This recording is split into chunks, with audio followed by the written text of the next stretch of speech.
இப்போல்லாம் என்ன சொல்றது, டிவி திறந்து நியூஸ் கேட்கறதுக்கே பயமா இருக்கு. எந்த மாதிரி நியூஸ் எந்த பக்கத்துல இருந்து வருது அப்படின்னு. இந்த நியூஸும் 2, 3 விஷயங்கள் கேள்விப்பட்டு எனக்கு ஒரு 4 நாளா சுத்தமா எனக்கு கண்ணை மூடியாச்சுன்னா இதான் மனசுல வருது. அந்த பொண்ணு ச்சே, ஏன் அது என் வீட்டு பொண்ணா இருந்தா அதெல்லாம் அப்படி நினைச்சு பார்க்கும்போது அவங்க அப்பா அம்மா இருக்கிற இடத்துல அந்த அப்பா அம்மா அந்த பையன் இருக்கிற இடத்துல நானாக இருந்தா என்னோட வீட்டுல இருக்கிறவங்களாக இருந்தா இது அப்படியே மனசு போட்டு இது பண்ணிட்டு இருக்கேன். அதை விட என்ன வருத்தம்னா ஒரு குழந்தையோட உயிர், அனிமல்ஸுக்கு இருக்கிற அந்த அந்த ஒரு அனிமல்ஸுக்காக போராடுறவங்களுக்கு இருக்கிற அந்த ஒரு மரியாதை கூட ஒரு மனிதனுடைய உயிருக்கு இல்லையா? என்ன இது ஒரு கொடூரம் நடந்திருக்கு. அதை விட மனசுக்கு வருத்தமும் பயமும் கொடுக்கறது. என்ன ஸ்டெப் எடுத்துட்டு இருக்காங்க? எதுக்கு இவ்வளவு டிலே? அதுக்கு தகுந்த மாதிரி ப்ரூஃப் அது இதெல்லாம் கொடுத்துட்டு இருக்காங்க. என்ன செய்யணுமோ மற்ற ஊர்கள்ல எல்லாம் மற்ற கண்ட்ரீஸ்ல எல்லாம் பண்ற மாதிரி கடுமையான தண்டனை உடனே கொடுத்தாதானங்கள் இந்த மாதிரி விஷயங்கள் நடக்காம இருக்கும். இதை பத்தி பேசுறதுக்காக ஒரு 2 பேர் இருக்காங்க, 3 பேர் இருக்காங்க, ஒரு அப்பா ஒரு அம்மா ஒரு தம்பின்னு இருக்காங்க. இது எந்த வசதியுமே இல்லாம எந்தவித சப்போர்ட்டும் இல்லாம யாருமே இல்லாம ஐயோ நான் வெளியே சொன்னா அவங்க எங்களை அப்படி பண்ணிடுவாங்களே இப்படி பண்ணிடுவாங்களே, எத்தனை ஏழைகள் எத்தனை எத்தனை பெண் குழந்தைங்களோட அப்பா அம்மா சகோதரர்கள் இருக்கிறாங்க. ரொம்ப கஷ்டமா இருக்கு இதுக்கு எடுத்துட்டு இருக்கிற ஸ்டெப்ஸ் பார்க்கும்போது. தயவு செய்து தப்பு செஞ்சவங்கள கொஞ்சம் கூட டிலே பண்ணாம அவங்களுக்கு தேவையான பனிஷ்மெண்ட் கொடுக்கும்போது தான் இன்னொரு உயிர் போகக்கூடாது.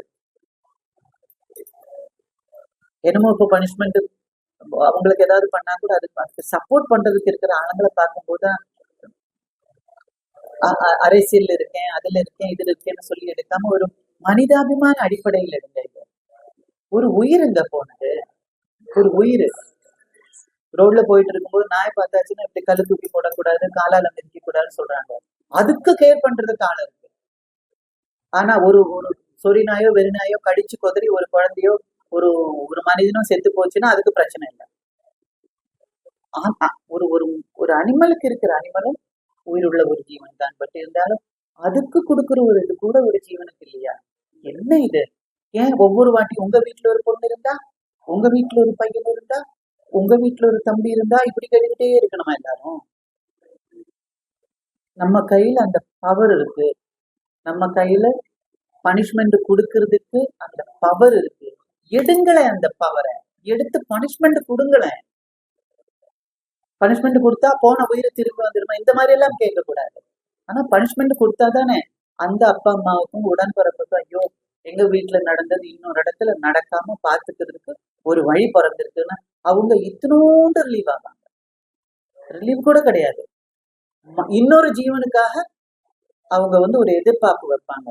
எங்க சிஸ்டருக்கு இது நடந்ததுனால இவ்வளவு கடினமான ஸ்டெப் இவங்க எடுத்ததுனால இன்னொரு குழந்தை இப்படி ஆகாது அப்படின்னு அவங்க மனசுக்குள்ள ஒரு சின்ன எங்களால அது நடந்ததுன்ற ஒரு சின்ன ரிலீஃப் வரும். அதுக்கு கூட நம்ம ஊர்ல உரிமை இல்லையா? கஷ்டமா இருக்குங்க, கஷ்டமா இருக்கு, பயமா இருக்கு. வெளியே சொல்றது கூட அது ஒரு கேள்விக்குள்ள வைக்கிறாங்களா? இந்த விஷயத்த நீங்க வெளியே சொன்னப்ப உங்க வீட்டுல பண்ண நீங்க வாய மூடிக்கிட்டு சும்மா இருப்பீங்களோ அப்படின்னு நம்ம கேட்கிற அளவுக்கு கொண்டு போய் விடக்கூடாது. என்ன இது மனசுல இருக்கிற விஷயத்த வெளியில சொன்னோம். ஏங்க கோயிலுக்கு போறதா சொல்லி ஒரு வண்டியில உட்காந்துட்டு அந்த கடைசி 5 நிமிஷம் அந்த பொண்ணோட மனசு அந்த பொண்ணோட இதயத்துல வந்த விஷயங்கள் கொஞ்சம் யோசனை பண்ணி பார்த்துட்டு அந்த இடத்துல உங்க பொண்ணை வச்சு பாருங்க. அதுக்கப்புறம் வெளியில சொல்றீங்க அந்த மாதிரி இதெல்லாம் வராது. ஒருத்தரோட கண்ணீரை பார்த்து சந்தோஷப்படுறதுக்குன்னே நம்ம ஊர்ல சில ஆளுங்க இருக்காங்க, அதை வச்சு பிசினஸ் பண்றதுக்குன்னே சில பேர் இருக்காங்க. எனக்கு அதை விட இந்த நடந்த குடும்பைக்கு ஏன் எந்த ஸ்டெப்பும் உடனே எடுக்கல?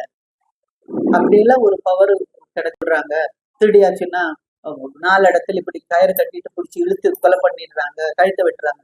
அந்த மாதிரி கொடூரமான பனிஷ்மெண்ட் கொடுத்தா தாங்க ஒரு உயிராவது நம்மளால காப்பாற்ற முடியும். அது நடக்கணும், அதுதான் என்னோட ஆசை. இதை தயவு செஞ்சு அவங்க அப்படி பண்ணாங்க அவங்களுக்கு அப்படி இருக்காங்க அந்த பொண்ணையே முதல்ல சொல்லி இருக்கலாமே. அதுக்கு நம்ம சொசைட்டியும் கொஞ்சம் பாருங்க. ஒரு பொண்ணு அப்படி போயிட்டு ஒரு வேளை திரும்பி வந்தாச்சுன்னா அப்படி பண்ணாதடி உங்க அப்பா அம்மாவுக்கு கெட்ட பேரு வரும்டி அப்படி இப்படியே சொல்லி ஏன் உங்க பொண்ணு திரும்பி வந்துருச்சு இப்படின்னு சொல்லியே இது ஒரு டென்ஷன் அவங்க மனசுக்குள்ள வச்சு அதை பயந்துட்டு